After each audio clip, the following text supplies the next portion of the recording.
Alli Kennedy, welcome to the Marketing for Business podcast. Thank you very much. Thanks for having me, Scott. Well, a few people told me that I needed to have you on the podcast because you've done something pretty special, and more of that in just a second. But let's go to the start.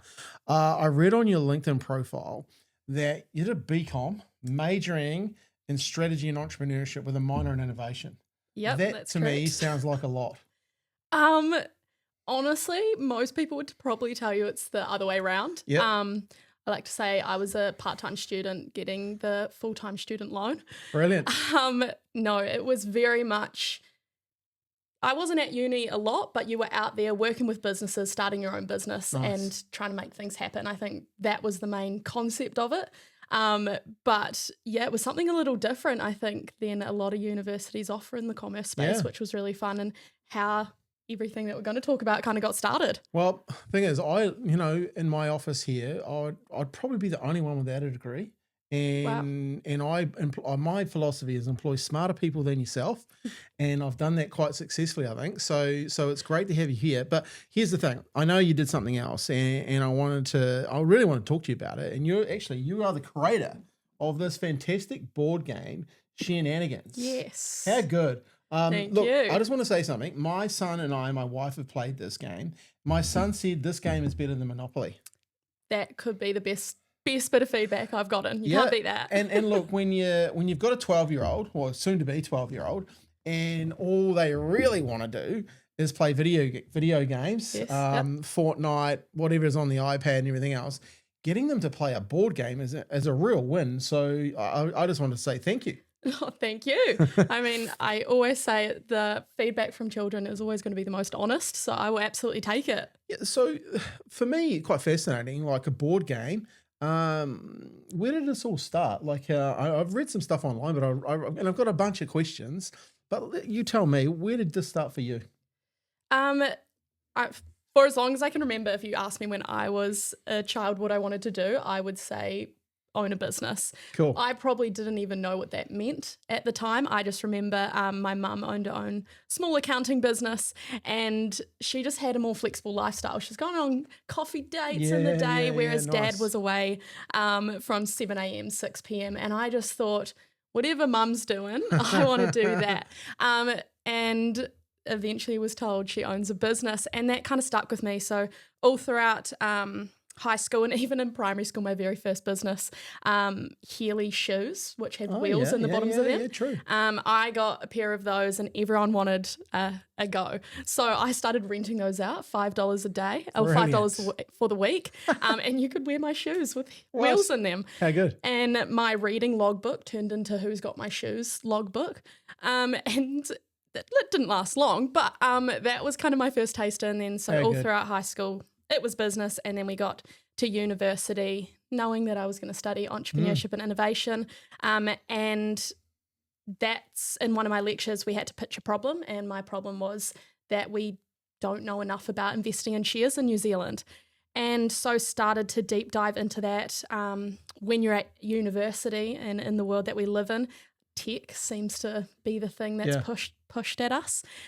So started as an app teaching how to invest in shares. Oh, wow. But as most things are these days, and was talking to parents and teachers at the time. I worked in a high school, and I was being told, good luck getting my kid off TikTok and onto an app about investing. Teachers saying we're trying to get kids off devices. So really had to start to think about, what do my potential customers actually want? And we were just talking about Michael Dury, but Michael Dury was the person that said to me, this kind of looks like you're designing a board game. How good. And from that moment on, I went and trialed fast, failed fast, and kept working on it until I got Sharenanigans about 2 years later. This is awesome. One thing I heard at the start was the flexibility. How's that working out for you? Oh, probably not as much free time as I thought there was going to be. But you do, what I like about business, and what I've always liked the idea of, is you do the hard mahi, but you keep more of the reward.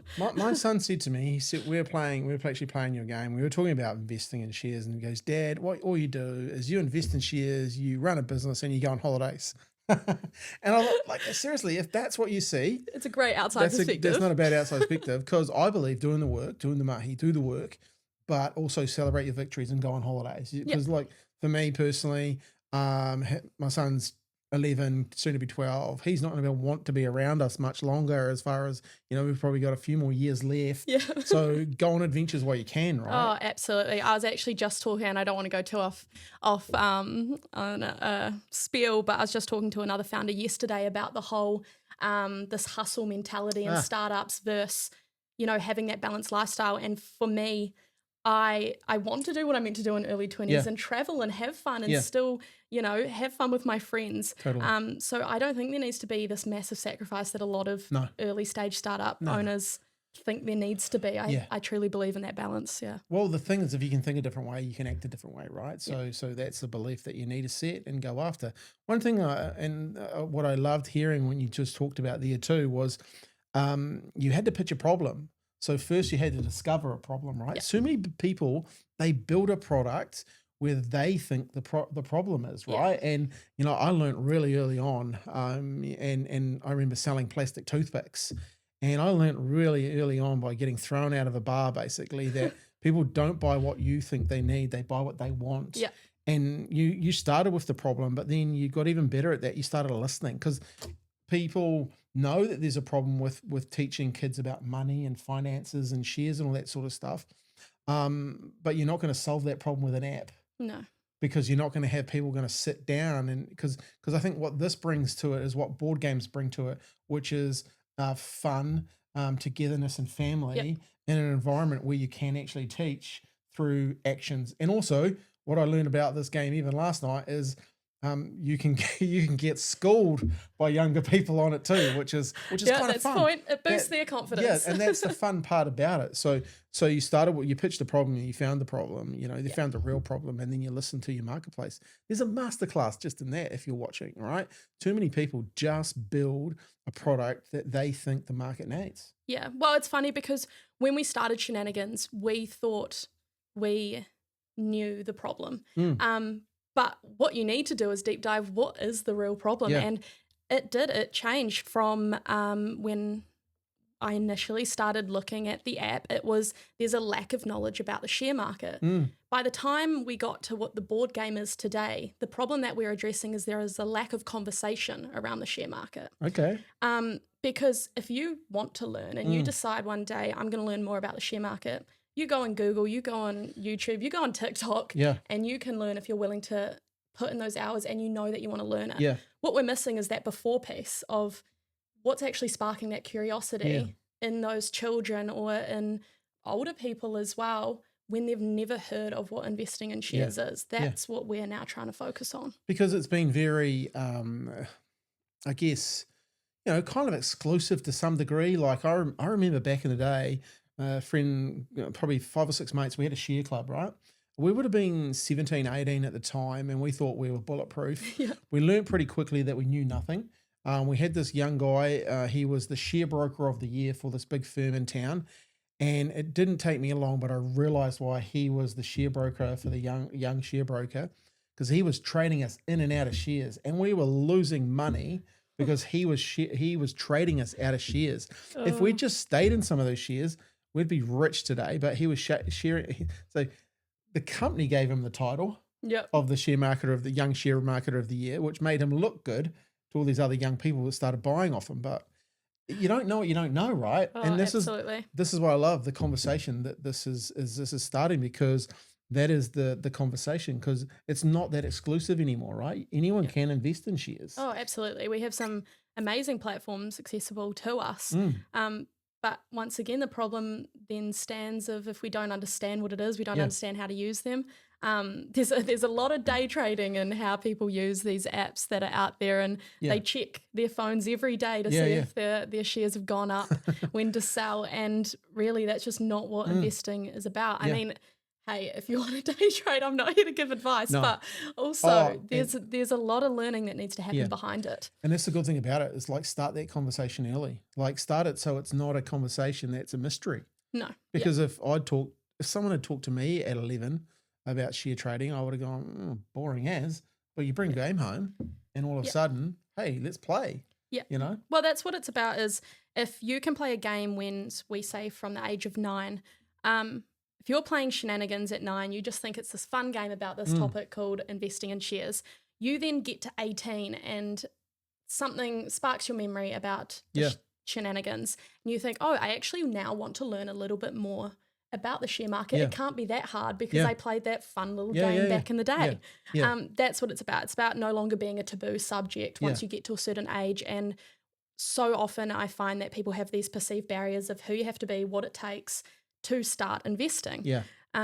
Where, you know, it's no longer that case. You can invest with $5 if you want. And that is the cool part about it. And your game does let you know about that too, right? How you can actually get started. What I love about what you've done there is you brought in elements of gamification as well, but you've also got goals. And I think that was one of the coolest things when I saw, because I love goals, right? And to actually have a goal in the game, but it's a goal that everyone's going for. And I thought that was really, really cool. So where did the concept, like, you must have spent hours putting this thing together. Like you've obviously, you know, like you're an entrepreneur and you're thinking and you're wanting to solve problems, but you know, when it comes to creating a board game, there's a lot of moving parts here. Yes. I think I would have started designing the game probably 2.5, 3 years ago now. So it took a lot. I was in uni, so it was kind of like something that was on the side for a bit. But yeah, started talking to, I'll go back a little bit more, as I was still in the journey of actually learning what investing is myself. That's what sparked this whole thing. Didn't get taught it in schools, wasn't really talked about in my household. And what were you doing to learn? Honestly, just started Googling, like, what is investing? There's a lot of really simple articles and videos out there to help you get started. And that's when I realized it's actually not that hard to get started. You just have to be willing to you know, read and watch for a little bit, but it's actually not as scary as I made it out to be. But when I decided that I wanted to create something for other people, I still wasn't the expert of the topic, still not. But I started reaching out to people that were. So investment bankers, fund managers, anyone that would be wanting to sit down and have a coffee. And I was talking to them about what are the key things they would want to know if they were to start investing again. And basically kind of collated those and put it in a game form. How good. What was their feedback like? What was their kind of like, were they going, this is a great idea, or that'll never work? Well, how were they kind of approaching it? I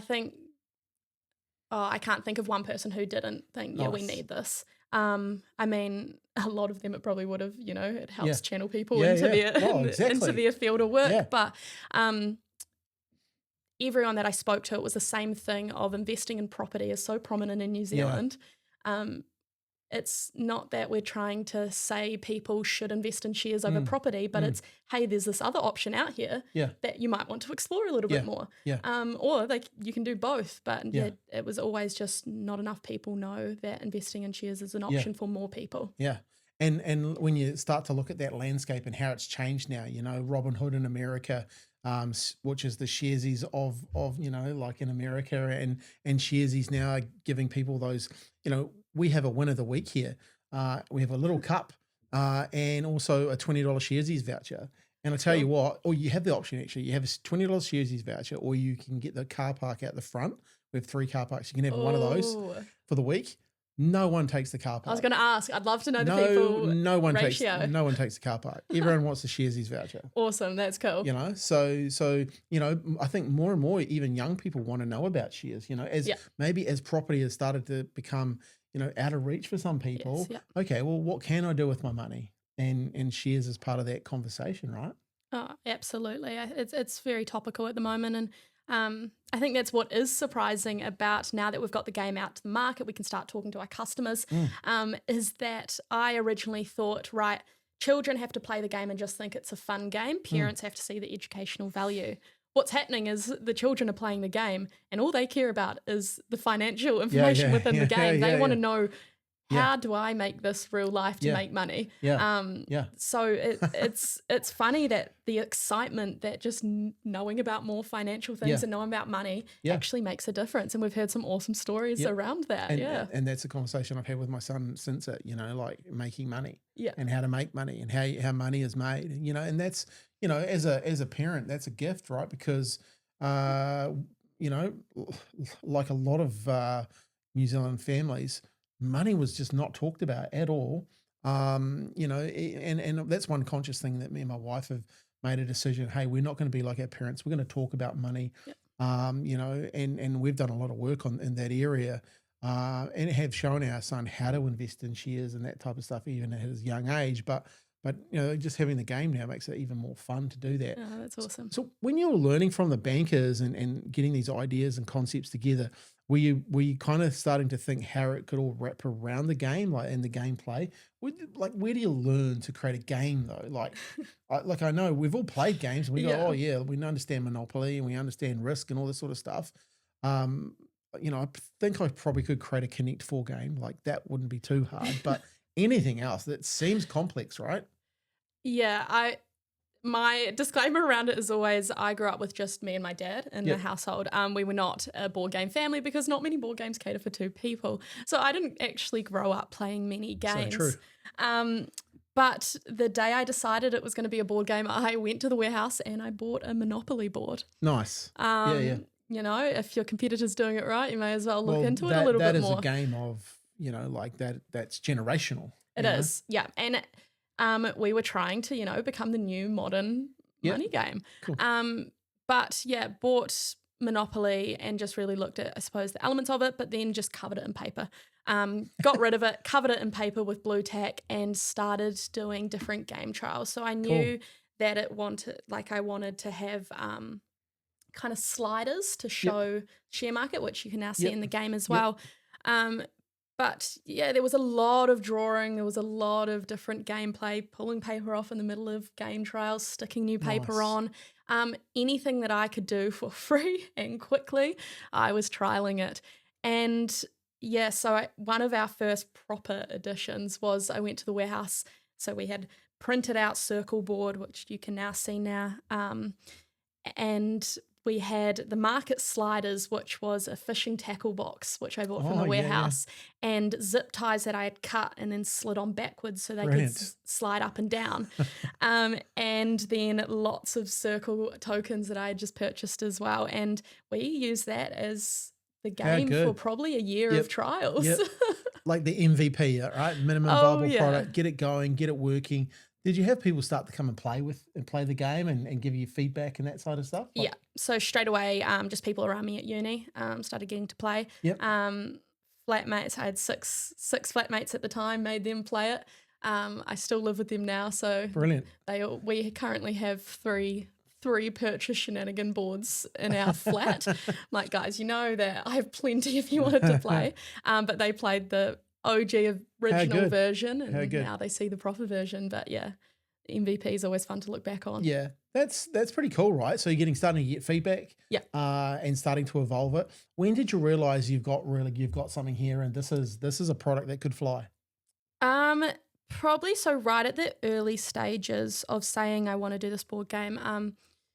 I had mentors throughout university and reached back out to them being like, hey, I've kind of developed in what my old app was going to look like and I've developed into a board game. Yep. And they owned a design marketing agency Yep. and really saw an opportunity to be able to make it look How good. like something. Yep. And I remember receiving their first lot of designs of what the game could look like and what the logo could back.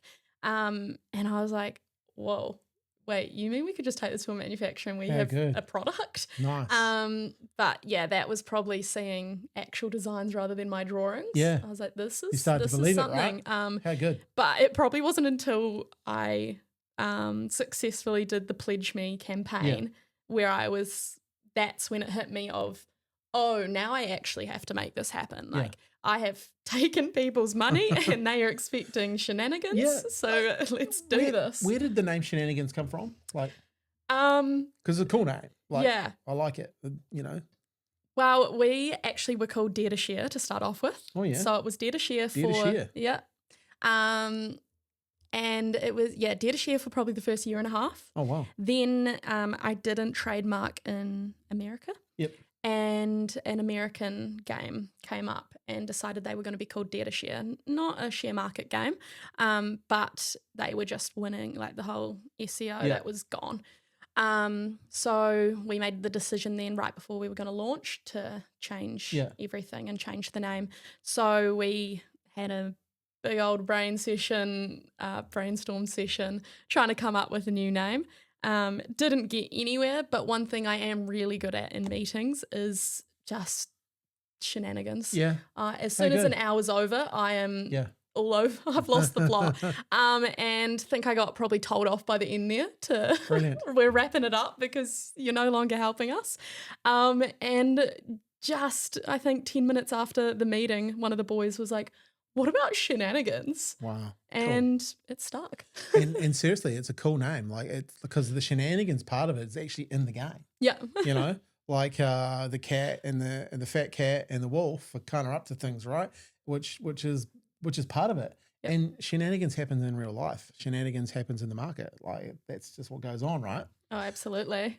It's so talk to me about Pledge Me, because I think that's really interesting and interesting for the listeners. A lot of listeners here, you know, business owners and, you know, looking maybe to fund something. And where did the concept, or like the concept was there, but where did the idea to put out on Pledge Me and really go to see, you know, to get funding behind it? Because from my understanding of Pledge Me, if you don't get the funding, you got to give it all back, right? So you got to get to that point that you need or want, and then go from there.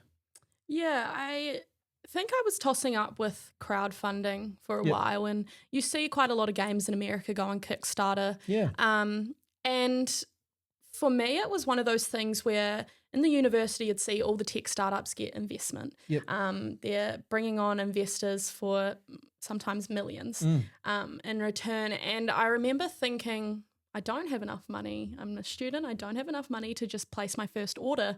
But realistically, that's all I need to do. I just need to place that first order with however many tens of thousands, and that's me away. I'm not trying to develop this new big startup to take over the world type thing. But well, the coolest thing about what you've done is actually you use the money to get things right and get it going, where a lot of technology companies get the money and end up doing nothing. Yes, yeah.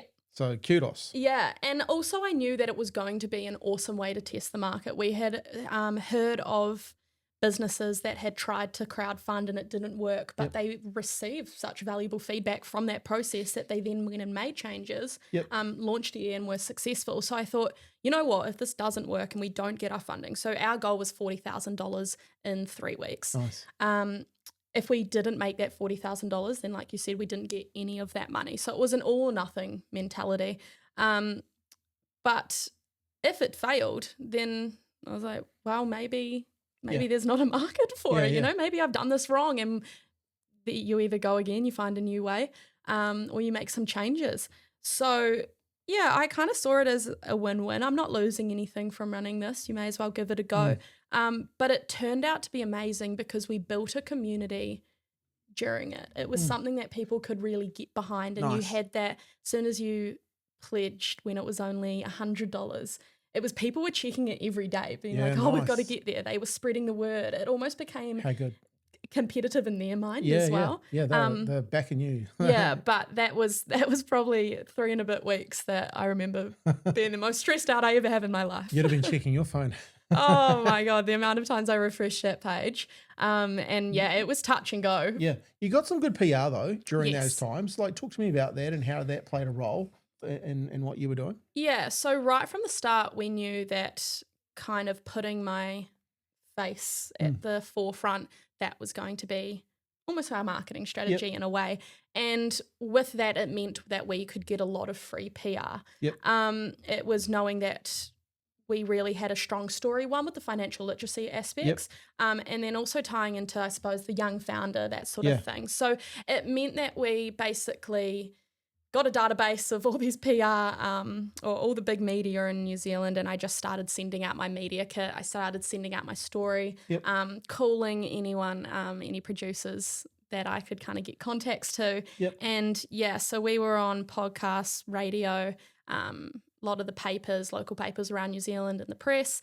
And then our big one was being on 7 Sharp. Yeah. So that was really touch and go. It took us a long time to set that up because it was during the time of the Olympics as well. Oh, wow. So I was really hoping every day that I was locked in that we weren't about to win a gold. I was probably the only Kiwi. You get bumped. going against, so I was getting bumped. Yep. But a couple days before the Pledge Me end, we got a 7 Sharp interview. That 5-minute 7 Sharp interview made us over $20,000 in sales. Wow. So that was, I still say I don't know, but I don't think we would have got the Pledge Me over the line if we didn't get that sort of outreach. Mass media. But also in a really organic way where it wasn't me trying to push a product. It was just our story. Yeah. And people, that's probably when I first learned of people, they really, I suppose, had a touch point in the more personal side of the story and the game and our main purpose of what we were trying to achieve. Yeah, that is very cool, right? Like obviously, but let's be real clear here. You actually had a media strategy, right? Like you had a PR kit. Like a lot of businesses could learn from that, right? What have you got that you could be executing, and you didn't just send it out to one and go, hey, let's hope this works. You were sending out again and again and again and again, getting in the press, getting in papers. Yeah, you've got to be annoying. But here's the thing. If you want it to fly, you have to put a lot of energy sometimes into it, right? You can't just make something. That's another thing I see all the time. People make something and then go, right, it's done. Well, it's not done. Yeah. The marketing of it is probably where it really starts to get real too, right? Oh, absolutely. And you've just got to hope New Zealand didn't win a medal, and then we didn't, and you're away to the races, right? Because the impact of that. Hey, and look, at the end of the day, you probably would have got more, but you got the money that you needed. Why did you need the 40 grand? What was that just you needed to get that to get the first order? Yeah, so that was basically our minimum that we needed to really get things off the ground. So to make sure we had enough money for production, for all the logistics, and then for some ongoing expenses as well as we got things off the ground, marketing, and covering everything like that. But definitely. So now I've got a bunch of money, and I've got a bunch of people that have pledged, and they're you've obviously created a community now, which is really, really cool. But now they want their content. They want their game. Where does the game? Where do you go to create a game? Yes, so that was a whole nother process, was finding a manufacturer.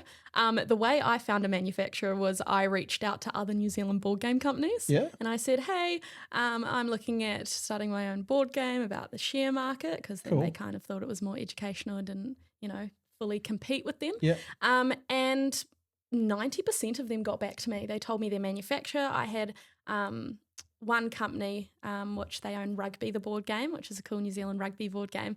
And they told me their logistics partners, any person that they had worked with to help them get the game ready to be produced or ready to be sold. That's awesome. They let me know. So I kind of had a look at what all of them told me, because it's really hard with all the options out there, especially when you look at Chinese manufacturers, how to know what's going to be good. So that was a really good way to find a manufacturer for us. And ended up having video calls, getting quotes obviously, and then we picked a manufacturer. I was then lucky enough to get the chance to go to Shanghai, which ended up being super valuable. And especially in the early stages, I didn't know if it was going to be worth the spend going all the way over to Shanghai to meet our manufacturers. But it meant, we ended up getting our product before Christmas. Brilliant. So that was a big key checkpoint. But that trip led us to meeting the supply manager of the warehouse group, which is the reason we're now in the warehouse. Yeah. So both combined with establishing a good relationship with our manufacturer. Was that just a one-off or coincidental? So I did a post on LinkedIn. Yeah. Saying that I was going to be in Shanghai, and if anyone wanted to meet and chat, and the supply manager, who's from New Zealand and now lives over in Shanghai, that's so good. He got tagged and basically invited us to come hang out at the warehouse group headquarters over in Shanghai. That's awesome. And I did, as well as my 2 other shareholders, and we were there for probably over 2 hours, showed them the game, chatting through it. And that day on the phone with the New Zealand buyer saying we're stocking Sharenanigans when it's here. So yeah, LinkedIn. Kudos to the warehouse. I actually bought this game from the warehouse. And look, I see you've got it in lots of different places. Yep. Valentine's, warehouse. I actually told someone came into my office before, one of our clients, and he goes, "What's this game about?" And I started telling him, and he goes, "Oh, this is awesome." And he goes, and he was showing me something he was sharing with his daughter this morning around if you invested, I think it was $100 for so long, blah, blah, blah, it'd be $1 million by the time you're 18 or 65 or something. Yeah. And his daughter was like, "Dad, I've got no idea what you're talking about." And she goes, he sent back, "Don't worry, I'll teach you." And she goes, "Thank you." And then he was like, and then I said about this game, and I was like, "Go and buy it at the warehouse." So, and he's going down to the warehouse to get it. So that's cool. That is very cool though. Like, this is the power.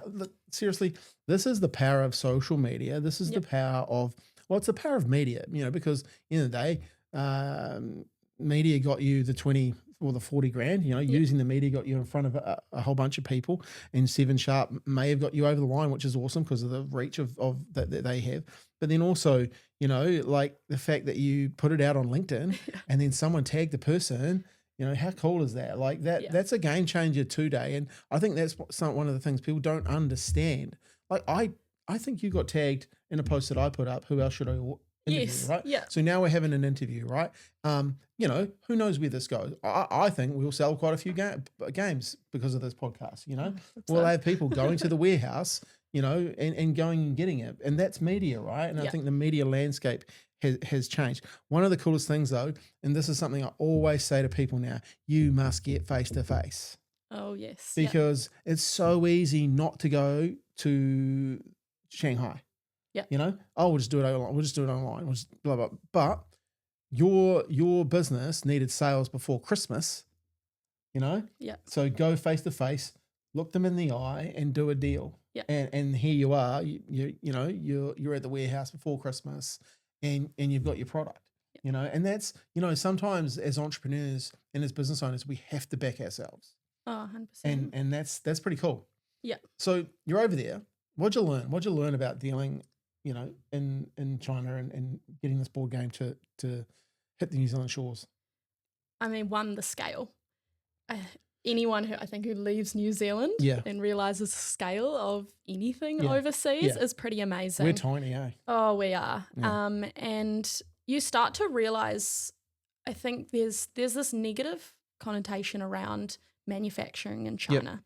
And it's not to say that there is some bad things that do happen over there, but you realize why it's so much cheaper. And you walk into their factory and their printers, and the printers are the size of probably, in a room or bigger. It fills up the whole warehouse. Yeah. They're printing 16,000 boards an hour. Yeah. And why would we have that in New Zealand? Yeah, exactly. We don't need that scale. Yep. That's why it's so much cheaper. I mean, the whole thing's animated. They're good at what they do. They spend a lot of money on these processes. Totally. And you're like, wow, there's a lot. The level of professionalism is another level. Oh, yeah. Interviewed a guy, Glenn, on the podcast a couple of weeks ago. It'll come out, I think, in July. They are in the plastics industry, and they bring a lot of machinery in from China. And he kind of laughs a wee bit because you can either have the Chinese-made product with Chinese products, or you can have the Chinese-made product with European-made machinery parts. And like, so he just said it's so cool, but they're so advanced in their thinking. Yeah. And I think that's, you mentioned scale, and I think that's added to that, their innovation. Is why they can do stuff and bring it and make it affordable for you to make a game. Yeah, you walk around Shanghai and you see the innovation that's in the city alone. I mean, the whole city works off one app where that's your transport, your money, everything. Yeah. But once again, they have the scale to be able to do those things. Yeah. So yeah, it was a massive eye opener, but also on a relationship level of really understanding like what it means to, I suppose, establish these more professional relationships. I think in New Zealand, we're kind of you go out for coffee, have a yarn, probably not even too business focused, and then it's there. But it was really good for me to establish these relationships with a lot more professionalism. Yeah. So yeah, I enjoyed that side and experiencing that side. Tell me about the TikTok you created from, because did you leave your game behind or something? Like, I thought this might come up. My most viral video, yay. oh, good. But once again, turning something into something, right? Yes, like yep. that, and that's good content, right? Yeah. I forgot the one thing I needed to take to China, and that was the board game. Because as soon as we got off the plane, we were meeting, I don't think it was the warehouse. We were meeting someone else over there, and it's slipped my mind. That's bad. But we needed the sample with us. Yep. And got to the airport, sat down, and Clive, shareholder, says, Alli, did you pack the game in your main bag? I was like, oh no, and he already knew what the answer was going to be, so that's why he was filming. Yeah, brilliant. And Clive Anthony, good man. He's a good man. Yeah, Clive Anthony, and so that got chucked up on TikTok, and 300,000 views later. Like, some people leave your passport behind, but you left the game behind. So do you obviously go back and get it and all that sort of stuff, and like? No, so I tried to ring Dad as any daughter does, is Dad's going to solve the problem. Yep. He could not. So I got on the phone with manufacturers or emailed them and said, hey, could you get us a sample to our hotel? So within the time our flight took, they had either they had a sample already done, or they quickly printed out a new digital sample and got that driven over to our hotel. So once again, their ability to just make things happen, and they are yes men. Yes man. Like, they make whatever you need possible. But that was big crisis averted. Hey, look, and I think that's the coolest part, because sometimes when you're in the fire, things go wrong, but it's how you kind of move through it and deal with the things and keep moving forward, right? Because look at it now, so that is pretty cool. Yeah, I'm now known by a lot of people as the board game girl. So, well, when I say a lot of people, probably just around Christchurch, but they see that video, and it might just be that video, but I'll take it. Well, hey, as you say, like getting that PR, getting media, that's all part of it. Where do you see Sharenanigans as a game going? Where's the future for you in this? So we want to keep on growing the sales of Sharenanigans. So right now we're looking. Go to the warehouse. At the warehouse, please. But we're looking at working with distributors in UK, Australia, Canada, nice. And started looking at Singapore. So that's Sharenanigans side of it. We've actually got a card game coming out in the middle of this year. So a card game version of Sharenanigans. That'd be cool. Stack and Steel, keep an eye out. Nice. And what we are really trying to do is grow a games hub. So the company that I own is Flip the Table Games. Okay. One of our brands within that is Sharenanigans. Cool. Another one is about to be Sharenanigans Stack and Steel. What I've really seen is going through this journey is that it's incredibly hard to get products on retail shelves if you've only got one product. Okay. And also it takes a bit, and it takes a bit of selling. New Zealand has an amazing board game community that create very high quality, fun to play games, but they never get to see the light of day. One, they're not the people that want to get involved in business and selling. Or two, it's only one game and retail stores don't see the point of opening an account. Plus, you could imagine how many people are approaching them. Yeah, true. So we want to basically grow Flip the Table Games into a hub of New Zealand designed games that help them reach the global market and in New Zealand's major retail stores. So that's our next. That's awesome. So if someone has a game idea, they can come to you and you will help them through the process of getting the game to market? Or will you look at it and go, actually, might not make market, or what's? We definitely, there'll be some screening involved if it doesn't match kind of our overall portfolio. But any stage, it might just be an idea and we can help with either in the manufacturing and that side of it.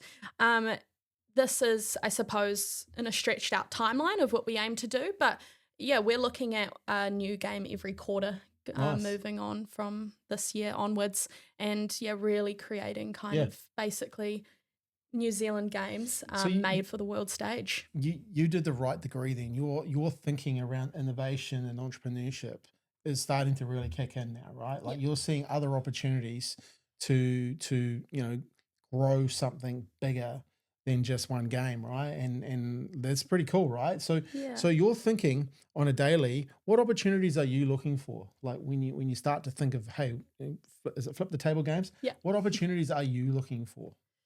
Um, as in new So new games games or or just even other opportunities, like yeah. obviously, looking at this and getting this into other markets, like another iteration and what I see in some games now is you have this game, but then you have these extension Yes. Yeah. packs. And I started playing this game and I started thinking of extension packs that I'd be doing with it and stuff like that. And, obviously before when people made games, even if you look at Monopoly, right? Monopoly has a version of most major cities in the world. It has different licensing agreements now. They've turned that one game Yeah. into multiple income streams. And I think that's a great opportunity. It comes first with having a good product that everyone wants to play. I think you probably tick that box. If my son's got anything to say, and even like talking to people who have played it, the content is good. So I believe people come for the content, but they stay for the community. So there's even a whole community aspect to building this game that I think you are either tapping into or could get into. But where do you see, where does your entrepreneurial brain start going? Yeah, there's definitely two parts to it. So one, I think it will be hard for my passion not to be just shenanigans. That's that financial literacy and the area that comes from. So when we're looking at that, obviously now with financial literacy being made compulsory in schools, there's a whole new kind of market that's opened up there for us, true. which is a more educational wing. So that's either coming with an educational resource packet as well, but we're already in about 60 secondary schools around New Zealand, just with teachers purchasing a class set. But yeah, there's a whole educational side that I'm really passionate about. I'm a facilitator in high schools for business workshops, so it kind of goes hand in hand with that. So I'm always curious about that end of it, but that's more of I suppose, the helping of community rather than the driver of the business and sales. When it's flipped the table, we're looking at one, what does the global market look like? And really trying to look at different countries, the way that different markets respond, and what our customers are like in all these different markets that we're looking at. So I suppose there's this like growth and global aspect that I like, but still keeping in touch with shenanigans and what that's all about. Yeah, because is the global market for games increasing? It is. Yeah, I would say it is too. Yeah. Since COVID, the games market has just been on the uprise. What we're seeing the togetherness, right, of playing games. Parents sick of their kids being on devices, and I'm not a parent, but I'm speaking for what I've heard from customers. You're speaking for me. Not sick of it, but like want some alternative, right? Yeah. And I think we at Christmas time, we get a caravan, we hire it, we go camping, we play Last Card, we play all Monopoly Deal, all these games that we do play, and we have a good time doing it as a family, And so this is another extension of that, right? Being able to have another game that we can play as a family that's interested, that, like kids actually want to play. Versus, not. My favorite bit of feedback I got was actually a letter written by a 12-year-old boy, and it was about how it was basically the first game that he had played with his 8-year-old sister and 18-year-old brother. Oh, wow. And they had all played it, and they were all engaged in the game for almost a whole day. That is and cool. The mum who sent me it, she couldn't believe that all her kids of all ages were so evenly engaged. But two, then the conversation and the questions that the game generated afterwards were all at such varying levels. So it's what their minds took away from the game. But each and every one of them led to another conversation that they then wanted to have with the parents. How good is that? Because like one, you've got siblings at different ages playing together, and for the 18-year-old to, the last thing, when he probably started playing it was wanting to sit down there with a 12-year-old and an 8-year-old, but then all of a sudden was engaged with it because of the game, and all those conversations that come out of it. One thing we were playing last night, and I didn't shuffle the cards, and my son and my wife both got index cards straight away, like the fun index cards. So they were off to the races. And then my son said, "Oh, Dad, you didn't shuffle the cards. You better shuffle them." And I was like, "Yeah, you're making them shuffle them after you've just got those two cards." And I was like, "So I'm behind the eight ball." I love the gameplay of the backwards and forwards of the market and stuff like that. It really is well thought out. Thank you. And some of the mischief around it with the wolf and the fat cat, and that's very cool as I well. had to throw that in there to make it a bit more competitive. Yeah, it does make it competitive, right? Because at the end of the day, you're going for a goal and you want to achieve, and that's another thing you're sitting down to talk about, and going for goals, which I think is really, really cool inside it. When you look at your business, you look 5 years from now, where do you see yourself? Obviously, do you see this really as a expanding empire, and you're doing this full time, like really taking this to the world? Our goal actually in 5 years is to have it at a place to sell. Cool. I like Whether it. Is that the flip the table or the shares shenanigans? That's kind of what I think I've really got to figure out now. Is right now we're building Sharenanigans and flip the table games. Flip the table games will be what we sell. Technically Sharenanigans will be under that. Nice. Whether we keep that separately and go down more of the education path, that's what I'm really passionate about. I really enjoyed that side of it. And is that educating people on the financial literacy side of things? Not just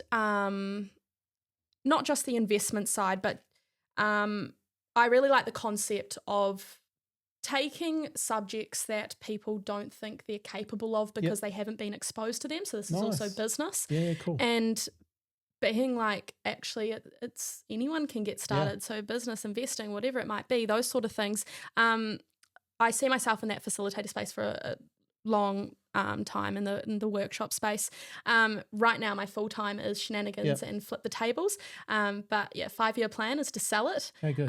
What that completely looks like, I need to work that out this year. But yeah, I just like the fact that you've got a 5-year plan. Because if I asked a few people if they had they would say no, I don't have a 5-year plan. And I think, like the fact that you're thinking about this is really cool. I enjoy building things. I don't want to run a corporation with lots of people. I want to build, sell, build, sell. Yeah, and add value to the marketplace along the way, which is very cool. The feedback that you're obviously getting from people is that it's a game that's bringing people together. What do you think is a gift that creating this game has given you?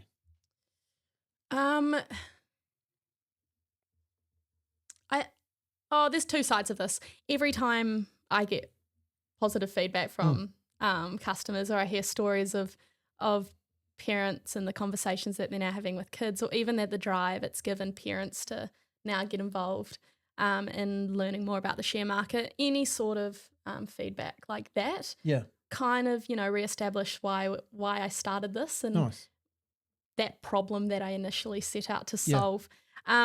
But two, just starting a business from scratch, I think the confidence, which is such a, I suppose, cliche answer, but if you want to start a business, you've actually just got to do scary stuff that I think it's easy to avoid. And like when I had a graduate job, you don't have to step outside of your comfort zone too much. No. And that's not to say for everyone, but what I find with business is that you're kind of forced into situations that you should really do, and you do them and you're like, hey, that actually wasn't that bad. And now, say 2 years on of now starting Sharenanigans and working on it, the stuff that I used to find scary is nothing anymore, and once you get that mindset of, the whole feel the fear and do it anyway. You realize, there's actually a lot you can accomplish. Yeah, and you start to realize that you're capable of more too, right? Oh, absolutely. Let's go there then, because let's talk to people that are thinking of starting a business. Maybe some young people or even some older people now looking to start a business. What would you say? What are 5 things you'd give them that they would need to do, knowing what you know now, things that you've learned? What are 5 things they should do to get their business off the ground? I always say, if you really want to start a business, even if you don't have an idea but you just want to get started, start having coffees with people. I was once told 20 coffee meetings can change your life, and I truly believe that in a business or career sense, especially in New Zealand. Reach out to people that you see that are in a field that you're interested in, or people that you look up to on LinkedIn even. Like, you'd be amazed how willing people are to just, or a video call. But especially in New Zealand, you sit down with someone, you say, you know, tell me your journey, learn things from them. But if you do have an idea and a business idea, you start talking about that to more people, and they go, oh, I know this person, you should chat with them. Your next meeting's lined up. You talk to them, they say the same thing. And all of a sudden, you're miles ahead just from talking to people, being connected, and they'll give you, oh, you should go away and do this. So go away and do that. And your pathway is then outlined by other people who know more than you. Totally. Love it. Yeah. I love that idea, and I love when people implement that idea. It was advice I was given early on. Go and talk to people, go and buy this person lunch, go and do this, and this. The crazy part about it is I always thought, oh, no one would want to talk to you. Actually, heaps of people want to talk to you. Yeah. You know, the smartest people, and I don't want to put on wealthy people, but the most wealthy people actually will give you their time. Yep. Like they want to actually help other people. And that's one of the things I found, you know, growing a business. Other successful people want you to be successful. Yeah, 100%. You know, and I was brought up in a mindset that in a belief system that wasn't true. And it wasn't until I started meeting successful people and they started giving me their time and started wanting to help me that I realized my beliefs were wrong. So definitely go and have coffee, be willing to learn, be willing to listen, and be also, if they give you some good stuff, give them some feedback, you know, go and implement and then give them some feedback 100%. Saying, hey, thank you. We've had a couple of people come in here and asking questions about what would they do, what does an employer look for when hiring? And it's brilliant for them to come. I'll give them half an hour of my time and share exactly what I'm looking for, because there's a whole bunch of people that give you exactly what you're not looking for. And I'd rather have people applying for jobs here that make my life a lot easier versus having me go for all these stupid AI written CVs today. Yeah. You know? So, okay, number one is a game changer. Go and have 20 coffees. Yeah. Number two, I would say so many. Start building a community early. Yep. It is way easier nowadays in social media for organic posting to build a community when you don't have a product ready to sell. Yep. People love to back a founder that's in the process, the underdog, creating something. And what that does is people are then part of your journey. When you have the finished product, they feel like they've been a part of that. Yeah. And they buy it, and now they're loyal customers, and you've kind of built that long-term customer as well in the process. But yeah, don't wait till you have a finish. I'm speaking for probably more products here, maybe. But seen a couple of young guys do it recently with a mini golf course they're building in Christchurch. They were getting people, you know, in the community, and they were building it along the way. And I think that's a real cool use of it as well. You know, 100%. Bringing people along that journey. And I guess, you know, that was part of what you did really well too, right? You know, even once you did it before you had the Pledge Me, but then after Pledge Me, you had that community really wanting you to win. Yes, yeah. And I wish that I started building the community before the Pledge Me. So I was told, don't start building a community at the same time as you launch a Pledge Me, like bring the community. So I do wish, like, all those game trials that we were having when I was doing different MVPs, when I was initially talking to manufacturers, I wish I was documenting that and just slapping that up. It doesn't need to be high quality, but it's a story for people to follow. Yeah. And if I could, because it made it harder. I was trying to build a following and build a community at the same time I was trying to raise the Pledge Me funds. So I always say start as early as you can. Nice. As soon as you've got the idea, start documenting it. I constantly say as well that TikTok was the scariest.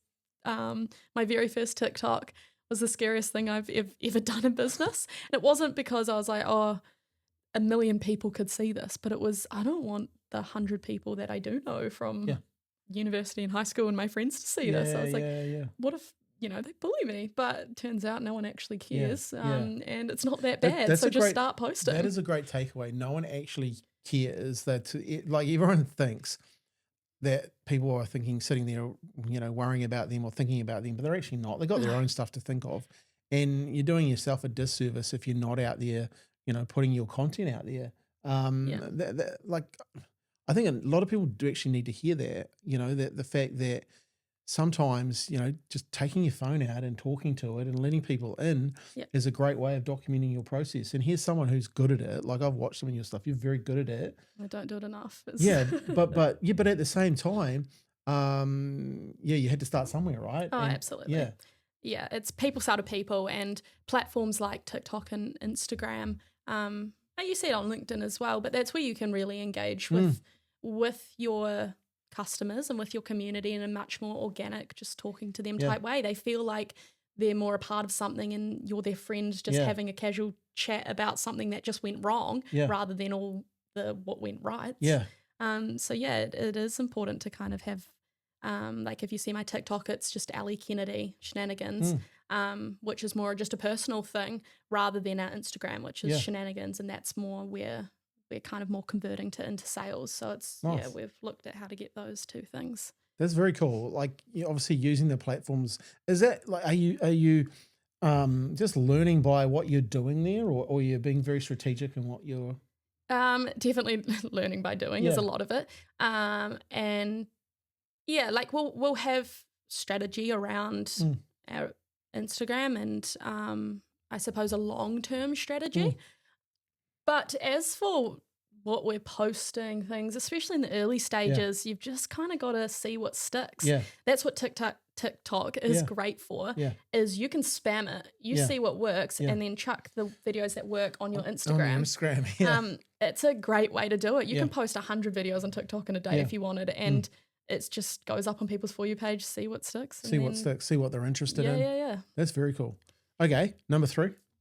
Oh yeah, I forgot. I've gone off on a tangent. You've gone really good to start with. Like, you've got coffees, and you got building a community. What would be number 3? I'll try fly through the rest of them. Number 3 would be start getting something in front of people as soon as possible. Kind of sounds like number 2, but MVP. Yeah, MVP. Yep.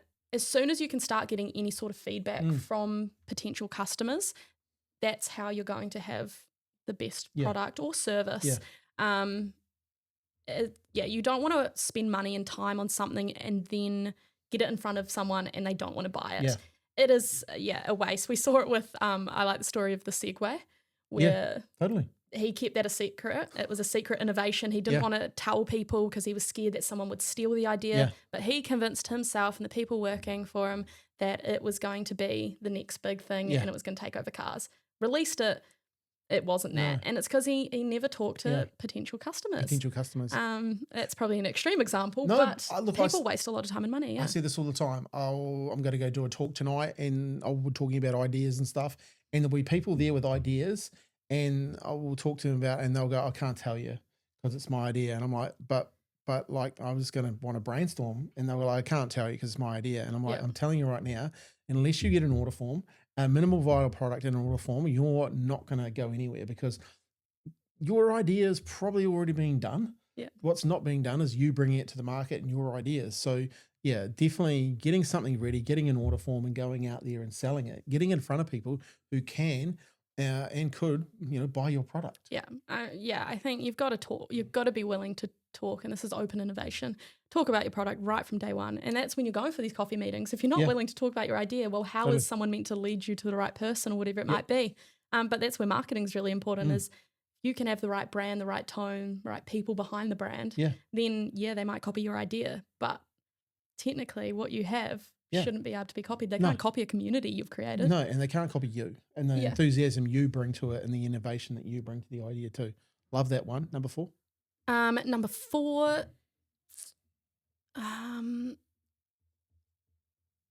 they're all going to end up kind of tying in together, but number 4 would be, especially at the beginning, say yes to as many things as bloody possible.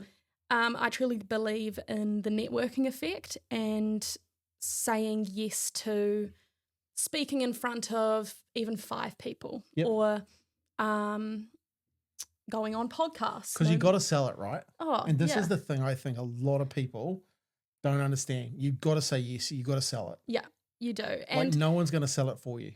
Yeah, absolutely. And it's one of those things where if you can get face-to-face with people, if Yeah. you can go to as many networking events as possible, be willing to talk to people. That's sometimes the part that I miss out, as I stand near the food table too much. But look, we all do that. yeah. You know? There's sometimes you just those days. But going on anything, I think I was recently told by someone who's starting a podcast, got on this big speaker and asked them, why were you willing to come on my podcast? Like, there might only be 10 listeners.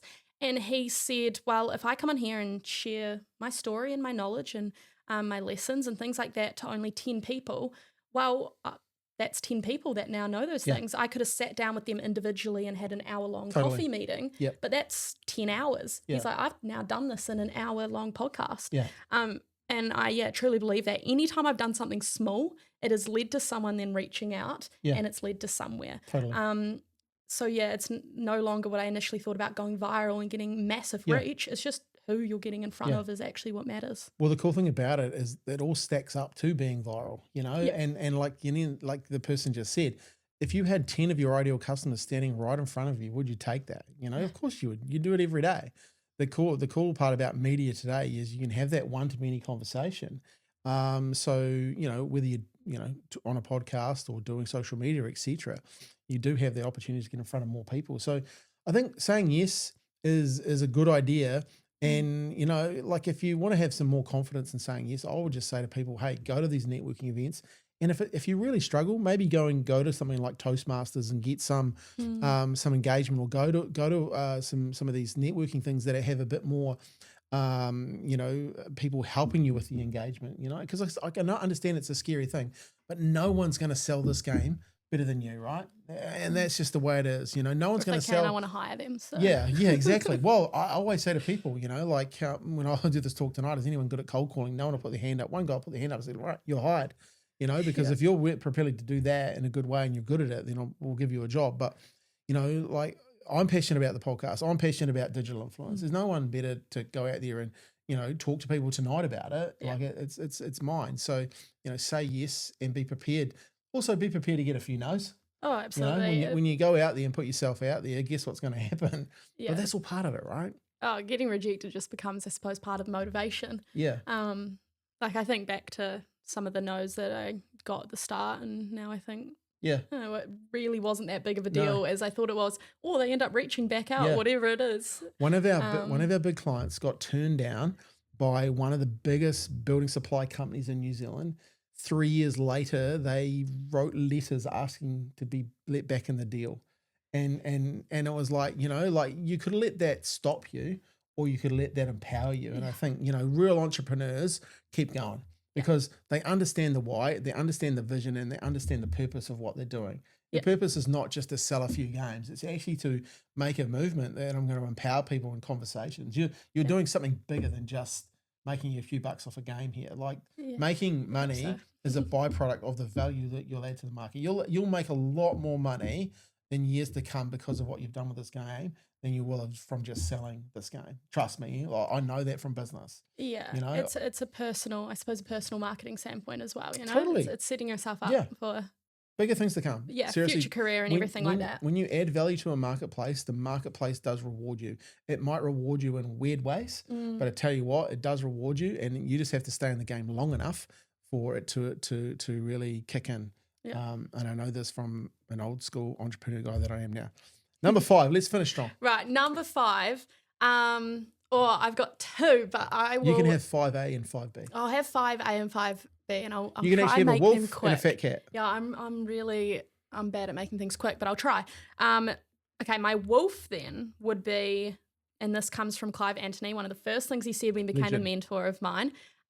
He said to me, "Don't be a dick." Nice. And he because this is when I used to not back myself. Yep. It was going to networking events, and I was almost embarrassed to say my business is a board game, especially when you're amongst a lot of other founders who are running either more established things or they're working on products that sound a lot more something than a board game. And it would kind of get to me, and I would never back myself or sell myself or the board game.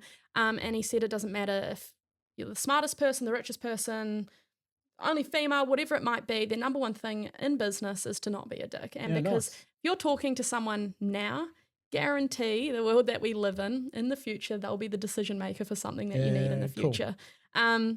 So that's A. I like that. Most people, I think, already know that and go along with it, but it's always a good reminder. Totally. 2, this is kind of now left field from everything we've discussed, but learn how to use AI and ChatGPT. It honestly changed my life just learning a little bit more about it. And that's a whole nother topic that you could go on. But don't I suppose discredit it until you've really learned a bit more about it and tried it in any sort of little courses or anything like that you can pick up and do. Yeah. And it's not about it thinking for you, but it's if you know the direction you need to move in, it can really help you move at a speed that you're, especially when you're a solo person working day to day. Man, it's my wingman.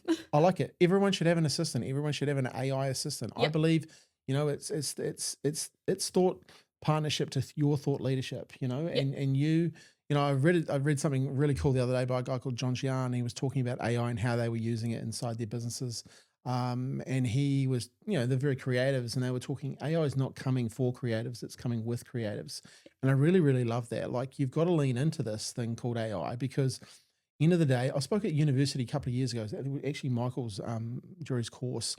And I could tell there was the people in the room was very, very scared of what was happening with AI. And I get it as a young person. Look, you could see it as something that's where are the jobs going to be? Who's taking my jobs? What, even as business owners that I talk to, but you got to get involved, and you got to get involved in that conversation, and you've got to have, ChatGPT and all these Geminis and everything, like they're platforms that you can just use to get productivity gains like you've never seen before. Yeah. And so I would say too, get involved and start learning how to use it. Like we started 2 years ago, just getting it in our back, and now we're doing some pretty amazing stuff with it. But 100%. But you've got to be willing to go in and learn. Yes, yeah. I got stuck in a real big rut of just feeling like I wanted a job where I could rock up, have a boss to tell me what needed to be done, and I could go do it. Being a founder, that was always up to me. I then basically got on ChatGPT, and I have now created my boss or my assistant, kind of goes both ways, where I check in every morning, quick stand up, and every evening. And I give in what my calendar, anything like that, and then all agendas from meetings, action points and things that I need to do. And it creates me my schedule. I then submit each of those things that it tells me to do and ticks them off for me. And then tells me, right, for the next hour you're working on this. You've now only got 45 minutes because the traffic to your next meeting is like this. But the things it can do is absolutely incredible. You've kind of what your prompts are and things like that. You do have to learn those things, but it can really change the way you work. We have a bunch of custom GPTs in this office that help us brainstorm, help us close deals, help us present ideas. And look, we are just bringing our strategic thought to its thought partnership. Like like it's read more, it's done more than you'll ever get to, right? So why wouldn't you leverage that? But what you're doing is you're being the director of it, and it's the people that give over their power. Write me an email. I was like, well, that's not. Or write me a caption. That's just not how you want to be More using to it. You want to be Hey, this has been a cool chat. Where do people get hold of you? Like, and also obviously I've mentioned the warehouse, but where else can people get this game? Firstly, where can people get hold of you and have a chat? If they've got a game or or seriously just as a young entrepreneur want to have a chat. LinkedIn, Alli Kennedy on LinkedIn. Just message me, send me a connection. Otherwise, alli@sharenanigans.co.nz is the email. We'll put all these details in the show notes as well. And if they're buying the game, I've already said the warehouse, but where else can you buy? Can you buy online? So you can buy online on the website. The warehouse is probably the easiest for a lot of people. Warehouse have got a really good deal at the moment. They do. That's our biggest deal yet. You can get it for $50. Yeah. Like, if this is not out by the time that deal's gone, buy it anyway, because seriously, it's worth it. Like, the value in the entertainment, totally worth it. Yeah. Also, Harper, Ballantyne's, and a few of the other bookstores around the place as well. So Alli, I'm going to get you to sign this one once we finish this. I'm going to get you to sign this game. The reason I want you to sign it is we have a number of charity partners, and over the year we'll do a number of, they'll have auctions and stuff like that. I'm going to put together a package, and this game will be part of it. Wow, So that's if you amazing. could sign Thank it, you. that'd be great, and we'll give that away. Any last things you'd like to share? Not that I can think of. Hey, Actually, you kind of talked about the toothpick story, but Yep. so I went to Scott's talk probably a year ago. I don't normally write things in a notepad, Yep. But I wrote down one thing from the talk, and it was, and you've already said it in this, which is funny, Yep. but it changed my whole perspective on it, which is people don't buy what they need, they buy what they want. Yeah. So you've got to tie into like their desires when Yeah, you're totally. marketing. And I just think, yeah, it's funny that I'm now sitting on your podcast because So good. I have basically an empty notebook, but that's one thing that's still written in Yeah. it. Well, the thing for me is it was a really sharp lesson, you know, and I thought, you know, this person needed to buy these plastic toothpicks when actually what they wanted was just the beer and like this wooden toothpick. And it was a moment in time when I look back, and I will tell this story tonight when I'm educating this group of people, because I see it too often. People come in with a product that they think the market needs, but the market doesn't buy what they need. The market buys what it wants. You know, solve the problem, and then listen to the market, which you did really well. So congratulations, kudos to you. Thank you. I love playing this game. My son loves playing this game. My wife loves playing this game. I didn't pay him to say this, by No, the you way. didn't. And as I said it before, my son said this game is better than Monopoly, and we're big Monopoly players. We actually love the card game Monopoly. So real cool to hear We'll that have you've to got get the card game to you. Yeah, it's really cool that you've got a card game coming out. So hey, do me a favor, go out and buy the game. You know, look, more people in New Zealand need to understand financial literacy. If the better we can do educating our kids and even educating ourselves on this. Look, if you're my age, you know your parents. You weren't allowed to talk about money. It was one of those things that you were told you weren't allowed to do. We weren't allowed to talk about money. Well, I say let's not do that anymore. Let's have conversations. Let's have an open conversation about money with our kids. This is a great tool to start. One, it's going to get them off video games for a while. You're going to have some fun, and you'll start some conversations where, hey, who knows? As a family, you might start investing and stuff like that. So go and do that. Do that. And here's the other thing you need to do. You need to share this podcast, because at the end of the day, we're getting more and more people listening and watching. We just hit this week, #1 in New Zealand for marketing again. So thank you for that. Yeah, really appreciate it. It just shows that the people are watching and they are sharing, and we get heaps of cool feedback. So please keep that coming. Ed, look, I love your feedback. Yes, we are working on the sound quality. Hopefully, if you've heard this one, it's definitely better. But really, really appreciate you taking the time to give us that feedback. All right, guys, appreciate your time. As always, have fun and go out there, take some action. And as always, celebrate your victories.